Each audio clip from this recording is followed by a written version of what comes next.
ఈ సంవత్సరం ఎలినో ప్రభావం పెద్ద ఎత్తున కూడా ఉంది. మామూలు ఎలినో కాదు, సూపర్ ఎలినో ప్రభావం కూడా. అందరూ ఆగస్టు కల్లా ఎలినో ప్రభావం తగ్గిపోతుంది, తర్వాత వర్షాలు వస్తాయని చెప్తే సైంటిస్టులు, శాస్త్రజ్ఞులు ఆగస్టే కాదు ఈ సంవత్సరం అంతా కూడా వర్షాలు వచ్చేది కూడా అవకాశం కూడా లేదు. అందుకోసమే సూపర్ ఎలినో ప్రభావం అనేది కూడా పడుతూ ఉంది అని చెప్తారు. ఈ పరిస్థితుల్లో ప్రభుత్వం అనేది కేవలం ఎలినో వస్తుందని ప్రచారం చేస్తున్నారు కానీ, ముఖ్యమంత్రి దగ్గర నుంచి ప్రభుత్వ అధికారుల వరకు కూడా ప్రచారం చేస్తున్నారు కానీ దానికి చర్యలు ఏం చేపట్టాలి, ముందస్తుగానే ఒక ప్రణాళిక రూపొందించుకొని ఎలా చేసే దాంట్లో పూర్తిగా కూడా వైఫల్యం చెందారు. వైఫల్యమే కాదు, నిర్లక్ష్యం కూడా వహించారని కూడా చెప్పక తప్పదు. దీని ప్రభావం అప్పుడే కూడా పెద్ద ఎత్తున కూడా పడింది. తాగునీటి సమస్య కూడా ఏర్పడింది. పశుగ్రాసము ఇప్పటికే, ఎందుకంటే గత ఖరీఫ్ రబీల్లో కూడా సరిగా పశుగ్రాసం అవన్నీ రాలేదు కాబట్టి, పంటలు పడలేదు కాబట్టి అతివృష్టి అనావృష్టి వలన పశుగ్రాసం కూడా లేకోకుండా పరిస్థితి కూడా ఈరోజు కూడా ఉన్నాయి. పెద్ద పెద్ద మోతుబరి యొక్క రైతుల యొక్క కళాల్లో కూడా గడ్డివాములు లేకోకుండా పరిస్థితి ఏ గ్రామానికి పోయినా కూడా ఈ జిల్లాలో, ఉమ్మడి అనంతపురం జిల్లాలో కూడా కనపడతా పరిస్థితి కూడా ఉంది. అప్పుడే మార్కెట్కి కూడా పెద్ద పెద్ద ఎద్దులు, గేదెలు పాలిచ్చే గేదెలను కూడా ఈరోజు మార్కెట్కి వచ్చి సంతలో, ఎందుకంటే భవిష్యత్తులో ఇంకా తక్కువైతే కలేబరాలకు పంపించాల్సిన అవసరం వస్తుందేమో అని చెప్పేసి సంతలో ఇప్పటికే వచ్చినంత రాని అని చెప్పి అమ్ముకునే పరిస్థితి కూడా కనపడతా ఉంది కూడా. అయినా ప్రభుత్వంలో మాత్రం, ప్రభుత్వమే కాదు అధికారులు చీమ కుట్టినట్టు కూడా లేదు. మరీ ముఖ్యంగా అనంతపురం జిల్లాకు అనేది కూడా, ఎందుకంటే భారతదేశంలోనే అతి తక్కువ వర్షపాతం ఉండేది రెండో జిల్లా అనంతపురం జిల్లా కూడా, అందరికీ తెలిసిన విషయమే. కానీ కొన్ని కరువులు అయితే మేము కూడా చూసాం, కానీ డొక్కల కరువు అటువంటిది మాత్రం ఊరికే విన్నాము కూడా, అంతే కూడా అప్పటికి లేము. కానీ ఈరోజు ఆ పరిస్థితి వస్తుందేమో అని చెప్పి భయంకరమైన పరిస్థితి కూడా ఈరోజు కూడా అనుమానం ఉంది. అటువంటి పరిస్థితుల్లో కూడా చేయవలసిన పని చేయకోకుండా, మరీ ముఖ్యంగా ఎందుకంటే అనంతపురం జిల్లాలో సాగు అంటే తక్కువ వర్షపాతం, 45% కూడా తక్కువ వర్షపాతం ఇంతవరకు 3 నెలల్లో కూడా. ఆగస్టులో అయితే 61% కూడా తక్కువ ఉంది, కానీ యావరేజ్ తీసుకుంటే 45-47% కూడా తక్కువగా ఉంది. అలాగే సత్యసాయి జిల్లాలో కూడా 52-53% వర్షపాతం కూడా తక్కువగా ఉంది. ఇక్కడ కేవలం 55-54% మాత్రమే విత్తనాలు, ఏదో కందని, కొద్దిగా వేరుశనగ, పత్తి ఇటువంటివి మాత్రం వేశారు అనంతపురం జిల్లాలో. సత్యసాయి జిల్లాలో అయితే 45% మాత్రమే పంటలు కూడా వేసుకునే పరిస్థితి కూడా ఈరోజు కూడా ఉంది. వేసుకున్న పంటలు కూడా కొన్ని అయితే వాడుక దిశకు వచ్చేసినాయి, కొన్ని అయితే పూర్తిగా కూడా ఎండిపోయినాయి దిశలు కూడా. మా కళ్ళకు కనపడినట్లు అందరికీ కూడా కనపడతా ఉంది. వేసుకొని వారు ఇప్పటికే ఖర్చు పెట్టుకున్నారు, దుక్కులు తినేదానికి, 2 తూర్లు గుంటకు పాయడానికి అటువంటి ఖర్చు పెట్టుకున్నారు కూడా. 2 జిల్లాల పరిస్థితి కూడా, ఉమ్మడి అనంతపురం జిల్లాల పరిస్థితి ఈ పరిస్థితుల్లో కూడా ఉంది. కానీ ఇటువంటి పరిస్థితి గతంలో కూడా ఇటువంటి పరిస్థితి ఉన్నా కూడా, కానీ మనకి ఎందుకో కానీ కర్ణాటకలో పైదిక్కు వర్షాలు కురిసిన దానివలన ఆలస్యంగా కానీ తుంగభద్ర డ్యాంకు మామూలుగా మనకు వచ్చేసి 31 TMC అంటే ఈరోజు కొన్ని ప్రభావం వలన నీటి అనేది కూడా సిల్ట్ వలన దానివలన 27-26 TMCలు వచ్చాయి. కానీ ఈ సంవత్సరం 16 TMCలు కూడా కేటాయించడం జరిగింది. ఇంకా కూడా ఈరోజు కూడా తుంగభద్ర డ్యాంలో 95 TMCలు దాదాపుగా ఉన్నాయి కాబట్టి మనకి ఇంకా కూడా 5-6 TMCలు రావడానికి పూర్తిగా కూడా అవకాశాలు కూడా ఉన్నాయి. అంటే 21-22 TMCలు మనకు వస్తాయి. ఒక 5-6 TMCలు మాత్రం మామూలుగా ప్రతి సంవత్సరం వచ్చేదానికంటే తక్కువగా వచ్చే పరిస్థితి తుంగభద్ర డ్యాంలో కూడా ఈరోజు కూడా ఉన్నాయి. తుంగభద్ర డ్యామ్ కంటే కూడా శ్రీశైలంలో కొంచెం ఆశాజనకంగా ఉన్నాయి. ఇప్పటికే దాదాపుగా కూడా 800 దాదాపుగా ఇప్పుడు వచ్చేసి ఇప్పటికే 175 TMCలు వరకు ఉండేదాన్ని ఈరోజు కూడా 168 TMCలు కూడా శ్రీశైలం డ్యాంలో కూడా నిల్వ కూడా ఉన్నాయి. శ్రీశైలం డ్యామ్ అనేది మనకు, అలాగే కోస్తా ప్రాంతానికి కూడా ఆయుపట్టు లాంటిది కూడా, ఇద్దరికి కూడా సాగునీరు తాగునీరు అందించేది ఇదంతా కూడా. ఈవెన్ తెలంగాణ వారికి కూడా ఈ పరిస్థితుల్లో రాష్ట్రంలో ముఖ్యంగా ప్రభుత్వం అనేది ముఖ్యంగా ముఖ్యమంత్రి గారు కానీ మంత్రివర్గం కానీ చర్చించి అన్ని ప్రాంతాలను సమదృష్టిలో తీసుకొని ఒక ప్రణాళిక రూపొందించుకునే దాని బదులు కేవలం మాటలకు మాత్రం పరిమితమైపోయి రాయలసీమను గాలికి వదిలేయడం జరిగింది. రాయలసీమకు మాటలు చెప్తా ఉన్నారు. ఇక్కడ ఉండే ప్రజానీకానికి కానీ ముఖ్యంగా రైతులకు, రైతు కూలీలకు చెవులో పూలు పెట్టేదానికి ప్రయత్నం చేస్తున్నారు తప్ప వాస్తవ పరిస్థితులు గమనించి ఏ రకంగా సాయం చేయాలి, ఏ రకంగా వీరిని ఆదుకోవాలి అనే దాంట్లో మాత్రం ఎక్కడ కానీ లేకుండా పరిస్థితి. దానికి తోడు మన జిల్లాలో ఉండే ఉమ్మడి జిల్లాలోనే ప్రజాప్రతినిధులు మరీ ముఖ్యంగా 3 మంత్రులు కేశవ్ గారు కానీ అలాగే సత్యకుమార్ గారు కానీ సబిత గారు 3 మంత్రులు ఉన్నారు. ఎంపీలు వాళ్ళే, ఎమ్మెల్యేలు వాళ్ళే. వీళ్ళంతా ఉన్నా కూడా వాళ్ళు కేవలం ఇక్కడ మాత్రం ఎక్కడ కానీ కనీసం అసెంబ్లీ జరగడానికి ముందు కానీ లేకపోతే అసెంబ్లీ సమావేశంలో అయినా కూడా, ఎందుకంటే ముందుగానే హెచ్చరించడం కూడా జరిగింది అసెంబ్లీ సమావేశాల కంటే ముందుగానే. కానీ అసెంబ్లీ సమావేశంలో అయినా కూడా అందరూ కలిసి ప్రభుత్వం దగ్గరికి పోయి లేకపోతే ముఖ్యమంత్రి గారి దగ్గరికి, ఇరిగేషన్ మంత్రి దగ్గరికి పోయి వారితో సమావేశం అనేది కూడా పరిచి గతంలో మేమంతా కూడా చేసేవాళ్ళం. అట్లా ఏమైనా చేసి ఎలా ఆదుకోవాలని చెప్పేసి లేకుంటే డిమాండ్ కూడా ఈ ప్రజల తరపున, రైతుల తరపున ఏమైనా చెప్తారంటే ఇంతవరకు ఎక్కడ కానీ జరగలేని పరిస్థితి. ఒక కాలువ శ్రీనివాసులు గారు మాత్రం ఈరోజు తుంగభద్ర డ్యాంలో కూడా ఇప్పటికే 16 టీఎంసీలు వస్తున్నాయి. హంద్రీనీవా ద్వారా మనకు 4 టీఎంసీలు వచ్చేకి అవకాశాలు ఉన్నాయి. మొత్తం 20 టీఎంసీలు వస్తాయి కాబట్టి 6 తడి పంటలకు కూడా ఇమ్మని చెప్పి అడగడం కూడా జరిగింది తప్ప ఒక బాధ్యతగా అందరూ కలిసిపోయి, మంత్రులతో సహా కలిసిపోయి ప్రభుత్వాన్ని డిమాండ్ చేసేదాంతో పూర్తిగా వైఫల్యం చెందినారు, నిర్లక్ష్యం కూడా వహించారు, బాధ్యత రాహిత్యం కూడా ఇదంతా కూడా. నేను అడుగుతున్నాను ఈరోజు వారందరినీ కూడా. ఈరోజు కేవలం వారు ఏదో ప్రభుత్వ అధికారులు అక్కడ చెప్పేవారు మాత్రం మీకు హంద్రీనీవాలో 4 టీఎంసీలు, తుంగభద్రలో 16 టీఎంసీలు వస్తాయంటే దాన్ని పట్టుకొని మాత్రం మీరు అడుగుతూ ఉన్నారు. కానీ కాలువ శ్రీనివాసులు గారు కూడా దీన్ని అయితే అడిగారు. కానీ ఈరోజు అడగాల్సింది అది కాదు. ఈరోజు చాలా స్పష్టంగా కూడా చెప్పాలి, రాయలసీమకు శ్రీశైలం నుంచి నీరు ఇవ్వకోకుండా ఈరోజు హంద్రీనీవాకు 3,850 కోట్లు ఖర్చు పెట్టి 3,850 క్యూసెక్కులతో ప్రతిదినం నీరు తీసుకొస్తామని చెప్పిన వాళ్ళు ఈరోజు కూడా 10-12 రోజుల నుంచి కేవలం 2,800, 3,000 క్యూసెక్కులకు మాత్రమే ఎందుకు పరిమితమవుతున్నారు? అలాగే రాయలసీమ పోతిరెడ్డి హెడ్ రెగ్యులేటర్ దగ్గర కేవలం 7,000, 8,000 క్యూసెక్కులకు మాత్రమే ఎందుకు పరిమితమవుతున్నారు? రాయలసీమకు అనేది కూడా ఈ Handri Neeva plus Pothireddy head regulator అనేది కూడా ప్రాణం. ఈ రెండు దాలోనే ఈరోజు ఇక్కడ రైతాంగానికి కానీ రాయలసీమ అంతా కూడా అందించాల్సింది. అలా కాకుండా ఈరోజు దీనికి మాత్రం ఇంత తక్కువగా నీరు అందిస్తుంటే మరొక వైపు తెలంగాణ వారు కావచ్చు, లేకుంటే అక్కడ కోస్తా వారు కావచ్చు, ఇక్కడ కరెంటు ఉత్పత్తి పేరిట 40-45 వేల క్యూసెక్కులు, అలాగే నాగార్జున సాగర్ కూడా మరొక 7,000-8,000 క్యూసెక్కులతో అంటే 50,000-52,000 క్యూసెక్కులతో ప్రతిరోజు కూడా అక్కడ కొట్టుకుంటూ పోతే శ్రీశైలంలో ఇప్పుడుకున్న 165 టీఎంసీలు కూడా రాబోయే 10-15 రోజుల్లో కూడా ఖాళీ అయ్యే ప్రమాదం ఏర్పడతా ఉంది అని చెప్పి హెచ్చరిస్తున్నాం. ఖాళీ అయ్యే ప్రమాదం ఏర్పడతా ఉంది. నేనేం కాదనడం లేదు, నాకు కృష్ణా డెల్టా కింద కానీ లేకపోతే నాగార్జున సాగర్ కింద రైతులు అని చెప్పి నేను చెప్పలేదు. కానీ అక్కడ ఆ రోజు చాలా ముఖ్యమంత్రి గారు చాలా స్పష్టంగా కూడా చెప్పడం జరిగింది. పోలవరం నుంచి పట్టుసీమ ద్వారా అక్కడ ప్రకాశం బ్యారేజ్కి కానీ కృష్ణా డెల్టాకి నీరుని తీసుకొని వచ్చేసి అక్కడ సేవ్ అయిన నీళ్ళని ఈరోజు రాయలసీమకు అందిస్తామని చెప్పడం జరిగింది.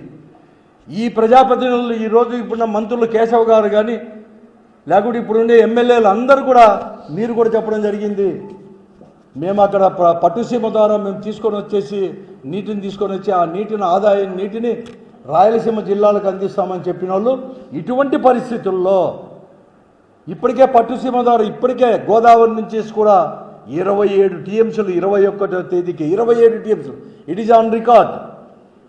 27 టీఎంసీలు మీరు ఇక్కడ డ్రా చేసుకోవడం జరిగింది. దానికి సమపాలంగా రాయలసీమ జిల్లాలకు అందించాల్సిన బాధ్యత, శ్రీశైలం ద్వారా అందించాల్సిన బాధ్యత మీకు ఉందా లేదా? అట్లా పట్టుసీమ నుంచి తీసుకొస్తారు.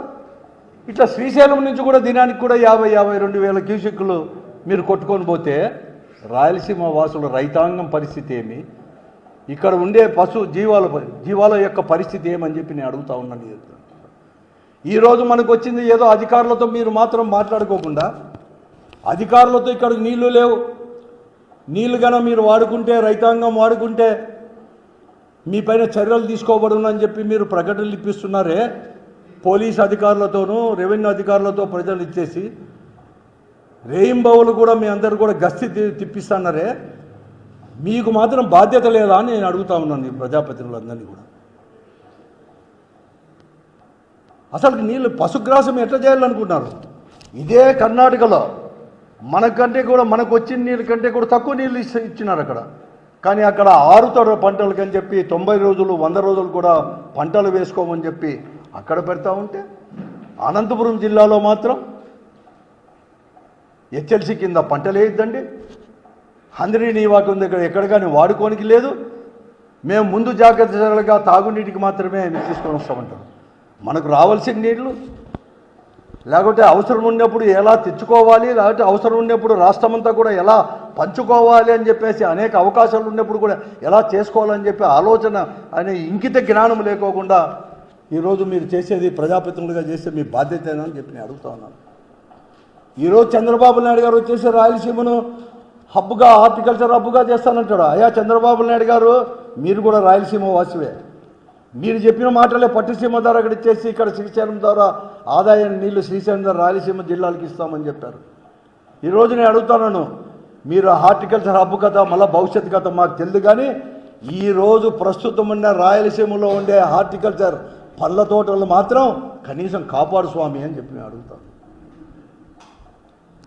అసలు ఇంకా 2 నెలలు ఇదే కానీ కంటిన్యూ అయితే, వెదర్ అనేది కూడా కంటిన్యూ అయితే చెట్లకు కూడా ట్రాక్టర్లలో నీటిని తోడాల్సిన అవసరం కూడా తోలుకొని పోయి తడులు అందించాల్సిన పరిస్థితి రాయలసీమలో దుస్థితి కూడా ఏర్పడతా ఉంది. అందుకోసం మేము డిమాండ్ చేస్తున్నాం, ఈ జిల్లాలో ఉండే ప్రజాప్రతినిధులు కావచ్చు, మంత్రులు కావచ్చు, మీరు ఇక్కడ మాత్రం మీరు ఏదో ఐఏబీ మీటింగ్ ఇక్కడ పెట్టుకుంటానో, లేకపోతే పత్రికా ప్రకటనలు ఇస్తానో, లేకపోతే మీ అధికారులతో చెప్పిస్తే కాదు. ఈరోజు మీ అందరూ కూడా కలిసికట్టుగా ముఖ్యమంత్రి దగ్గరికి వెళ్ళండి, పట్టుసీమ ద్వారా మీరు అక్కడ తీసుకుంటున్నారు కాబట్టి మాకు కూడా ఈ నీళ్లు ఇక్కడ శ్రీశైలం ద్వారా మీకు సమపాలతో ఇవ్వండి అని చెప్పేసి గట్టిగా చెప్పండి, ఇప్పించుకొని రాండి, అప్పుడే ఈ రాయలసీమ ప్రజలను కూడా కాపాడగలగరు అని చెప్పి నేను చెప్తా ఉన్నాను. అంతేకాదు ఈరోజు నేను మళ్ళీ కూడా అడుగుతున్నాను, మీరు ఏమైనా ఇప్పటికే కూడా ఆందోళనలో కూడా ఉన్నారు, తర్వాత కేవలం కాలువ శ్రీనివాస గారికి నేను చెప్తా ఉన్నాను, ఏదో నీళ్లు డిమాండ్ చేస్తే కాదు ఈ అధికారులు ఏమీ చేయలేరు, ఈ జిల్లాలో ఉండే ఇరిగేషన్ అధికారుల యొక్క పరిధిలో లేనిది, లేకపోతే కలెక్టర్ గారి యొక్క పరిధిలో లేనిది ఈరోజు ముఖ్యమంత్రి గారి పరిధిలో ఉంది, మీ ప్రభుత్వం యొక్క పరిధిలో ఉంది, అక్కడే మాట్లాడండి గట్టిగా, కలిసికట్టుగా. ఏం మిగతా వాళ్ళు అతను ఓడేనా ప్రజాప్రతినిధి? మిగతా వాళ్ళు ప్రజాప్రతినిధులు కాదా? మిగతా వారికి బాధ్యత లేదా? మిగతా వారికి కింద కూడా మిగతా వాళ్ళ కూడా హెచ్ఎల్సి నీళ్లు పారావు, ఉరకొండలో నీళ్ళు వస్తాయి, సింగనమల్లో నీళ్ళు వస్తాయి, తాడిపిత్తుల్లో నీళ్ళు వస్తాయి, నార్త్ కెనాల్ ద్వారా, సౌత్ కెనాల్ ద్వారా, జీబీసీ ద్వారా గుంటకల్లుకి నీళ్ళు వస్తాయి, ఉరవకొండకు వస్తాయి, రాప్తాడుకు వస్తాయి. వీళ్ళంతా ప్రజాప్రతినిధులు కాదా? ఇప్పటికే మీరు వేస్ట్ చేశారు, మీరు భయంకరంగా చెప్తున్నారు. ఈరోజు మేము గత సంవత్సరం మేమంతా కూడా హంద్రీ నీవా ద్వారా 52 టీఎంసీలు, 28 టీఎంసీలో 29 టీఎంసీలు హెచ్ఎల్సీ ద్వారా తీసుకొచ్చినాం. ఇట్ ఈజ్ రికార్డ్, చరిత్ర లేదు, చరిత్ర సృష్టించామని చెప్పేసి పెద్ద పెద్ద పదాలు వాడుతూ ఉన్నాడు కేశవ్ గారు కానీ అందరు కానీ, ఇక్కడ ఉండే మంత్రులంతా కూడా మా నోరు మూపించాలని చెప్పేసి. నేను వారిని అడుగుతూ ఉన్నాను, 52 టీఎంసీలు మార్చి 28 వరకు మీరు తోడారే, ఎక్కడున్నాయి? మీ నిర్వహణ లోపమా లేకపోతే కాలేదా? ఎక్కడున్నాయి చెప్పండి, ఏ చెరువులో ఉన్నాయి? మీరు అనంతపురికే మీరు తీసుకొచ్చామని చెప్తున్నారు, ఇది ఒక 28 టీఎంసీలు, హంద్రీ నీవాలో 25 టీఎంసీలు ఎక్కడున్నాయి? మొత్తం దాదాపుగా కూడా 55 టీఎంసీలు ఓన్లీ అనంతపురం జిల్లాకి తీసుకొని వచ్చినామంటున్నారు. ఎక్కడున్నాయి చెప్పండి నాకు 55-56 టీఎంసీలు నిజంగా ఉంటే. ఈరోజు 3850 కోట్ల రూపాయలు మేమంతా కూడా 3 నెలల 100 డేస్లో ఖర్చు పెట్టామని చెప్పినందుకు 12 పంపులు ఈరోజు కూడా పనిచేయలేదు. 8 మహా 9 మీరే చెప్తున్నారు 3000 అని. ఎందుకు ఈ క్లిష్ట పరిస్థితుల్లో? ఎందుకంటే ఒక దిక్కు నాగార్జున సార్ కరెంటు దాంతో నీటిని తోడుకోబోతున్నారు కాబట్టి వీలున్నంత మనము తోడుకోవాలి. కాబట్టి ఎందుకు హంద్రీనీవాకు 3850 సామర్థ్యంతో ఈ రోజు వరకు కూడా ఎందుకు పంప్ చేయలేదు?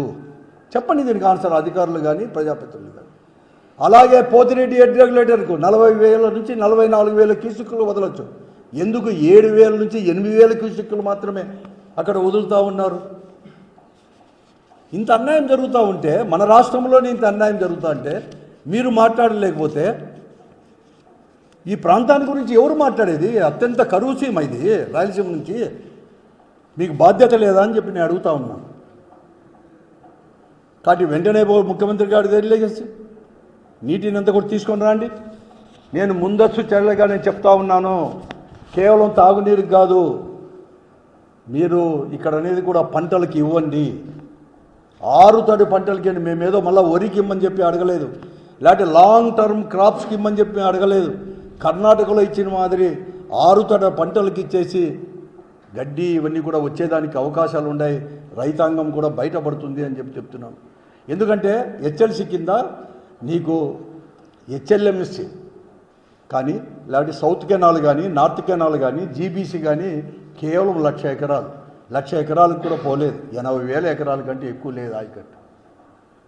35,000 నుంచి 40,000 ఎకరాల వరకు కూడా హెచ్ఎల్ఎంసీ కింద, సౌత్ నార్త్ జీబీసీ కింద వచ్చేసి మళ్ళీ 35,000, అంటే 75,000 80,000 ఎకరాలు. కాబట్టి అన్ని దాంట్లకు కూడా 6 తడి పంటలకు ఇవ్వండి.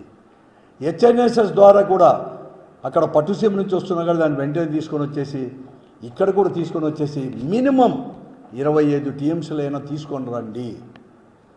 4 టీఎంసీలు కాదు మనకు వచ్చేది, 25 టీఎంసీ తీసుకొని రండి. తర్వాత నేను చెప్తున్నాను, నేను అందరూ కూడా మీరు హార్టికల్చర్ హబ్ అంటారు, దాని కథ కాదు. ఉండిన చెట్లని, ఉండిన పండ్ల తోటలను కాపాడుకోవడానికి ఒక ప్రణాళిక ఇప్పటి నుంచి కూడా మీరు సిద్ధం చేసుకోండి. అవసరం వస్తే తడులు అందించడానికి ట్యాంకర్ల ద్వారా కూడా తడులు అంటించి ఈ సంవత్సరమైన చెట్లను కాపాడుకోవడానికి, తడులు ఇవ్వడానికి, అంటే ట్రాక్టర్ల ద్వారా ఇవన్నీ తోలుకోవడానికి ఈ ఎంజీఎన్ అది అంటే ఇప్పుడు కొత్తగా వచ్చింది ఏదో విబీజీ రామ్, దాంట్లో దాని కింద అయినా కూడా ప్రత్యేకంగా ప్రణాళిక రూపొందించుకొని ఇవ్వండి అని చెప్పేసి కూడా నేను అడుగుతాను. అలాగే ఎక్కడ కానీ, ఎందుకంటే ఇప్పుడు ఎందుకంటే కట్టలు కట్టేది కూడా వరి ఇట్లా చేస్తే చిన్న కట్టలు కడతాయి, ఇప్పుడు అట్లా మిషనే కట్టలు కడుతుంది. అట్లా మిషన్ ఒక కట్ట 350 రూపాయల నుంచి 400, మహా అయితే 4 పశువులకు 2 జతలకు మాత్రమే దినానికి పశువులు ఇస్తాయి. అంటే దాన్ని చేయాలంటే 400 రూపాయలు ఖర్చు అవుతుంది రైతులు. కాబట్టి వాళ్ళందరికీ పశుగ్రాసం కావాలి. అందుకోసమే ముందస్తు చర్యలుగా ఎక్కడైనా కానీ ఎక్కువ బోర్లలో నీళ్లుండే దగ్గర వారికి పరిహారం ఏమైనా కానీ ఎకరాకి ఇంత ఇస్తామని చెప్పి తీసేసుకొని దాని కింద పశుగ్రాసాన్ని కూడా పెంచడానికి మీరు ఇప్పటికే ప్రణాళిక రూపొందించుకోండి అని చెప్పి ప్రభుత్వానికి నేను సలహా ఇస్తున్నాను. ఈ ప్రజల తరపున, రైతాంగము, రైతు కూలీల తరపున, ఈ జిల్లా తరపున మేమంతా కూడా సలహా ఇస్తున్నాం.